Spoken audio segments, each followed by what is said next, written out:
Good morning po. Bali ako si Dr. Robert Siciliano, ang iyong student doctor. Ako yung mag-check up sa iyo ng spine and extremities na check-up. Okay lang ba yon? Hahawakan ko yung braso mo, yung legs, and may mga ipapagawa ako sa iyo. Mihingi akong permiso. Okay lang? Sige, ano pong pangalan niyo?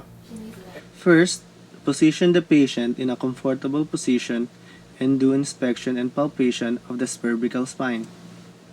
There is no tenderness. The cervical spine of the patient is concave and is negative for torticollis. The temporomandibular joint is symmetrical. There is no swelling, redness, tenderness, crepitation, snapping, and has a normal range of motion.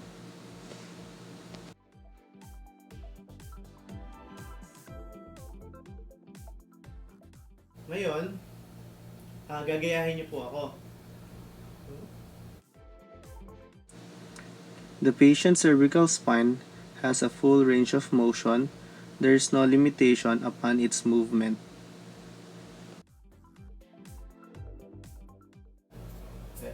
Ngayon po, ma'am, check upin ko lang po yung bandang leeg niyo. Here's the sternum, the sternoclavicular joint. Here's the acromion process.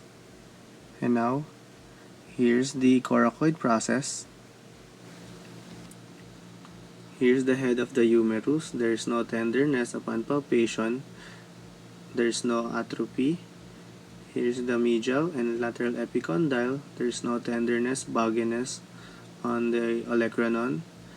Here's the distal part of the radius and ulna. Negative swelling, tenderness, bogginess on palpation of the metacarpals, metacarpophalangeal joints, the distal and the proximal interphalangeal joints. Also, there is no deformities.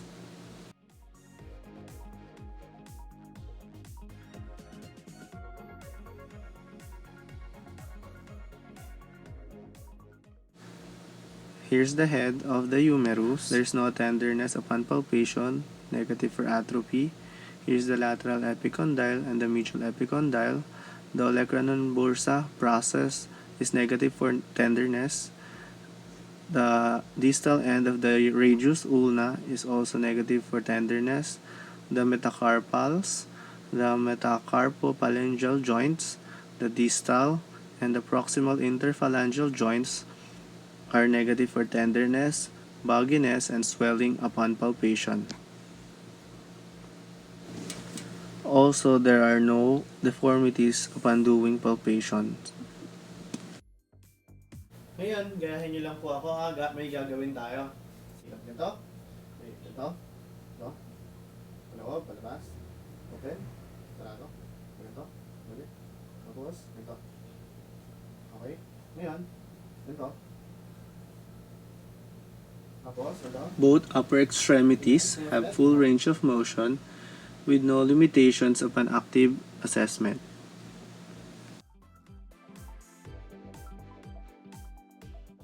Ngayon naman, higa po kayo.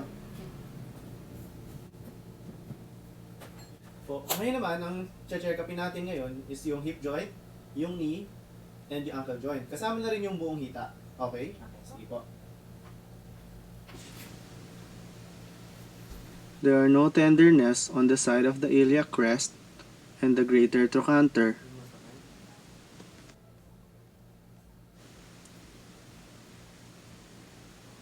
The knee joint is negative for swelling. There is no patellar effusion. The patella is movable.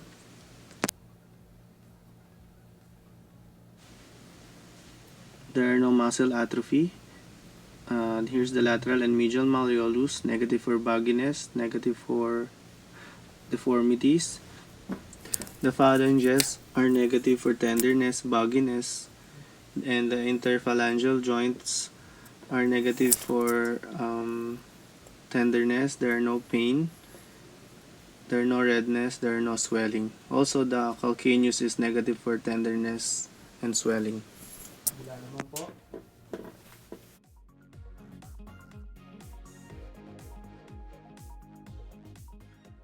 Upon inspection and palpation, there is symmetrical contour, No tenderness, no muscle atrophy, swelling, or deformities on both lower extremities.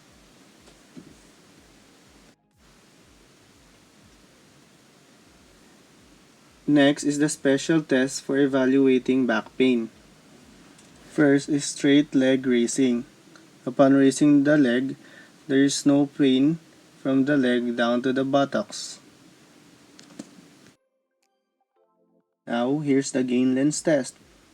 Upon hyperextension of the hip joint, there is no sacroiliac joint pain noted.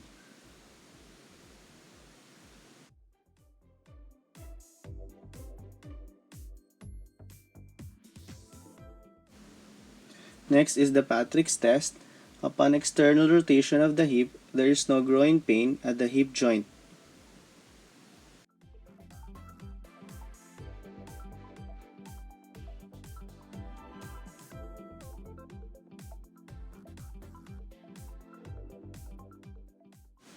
Next is the Thomas test for hip flexion contracture and lumbar lordosis.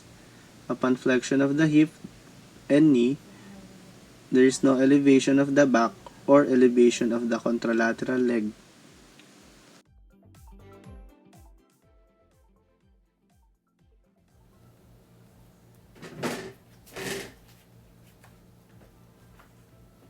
Ngayon po, unahin natin yung kanang hita.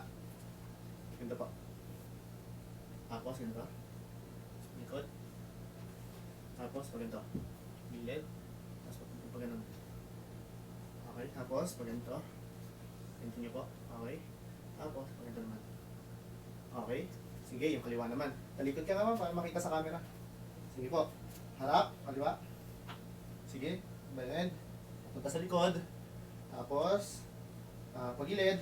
Papunta Both dito. lower Punta sa extremities kabila.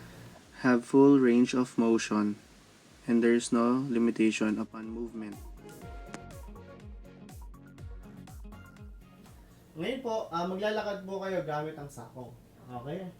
Wait lang po Sige po, lakad. Sige po, pabalik.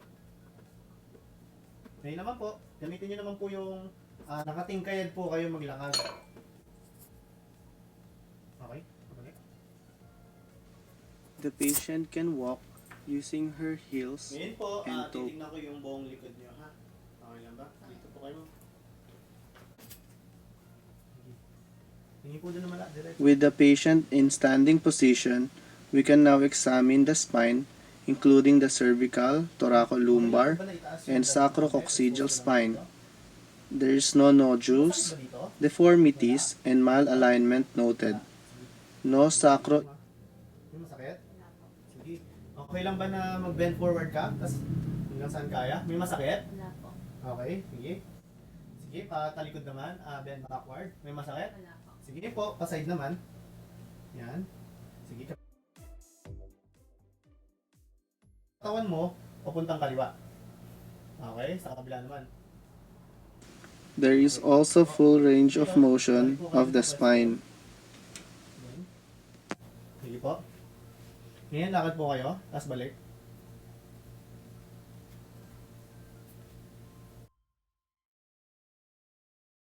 The patient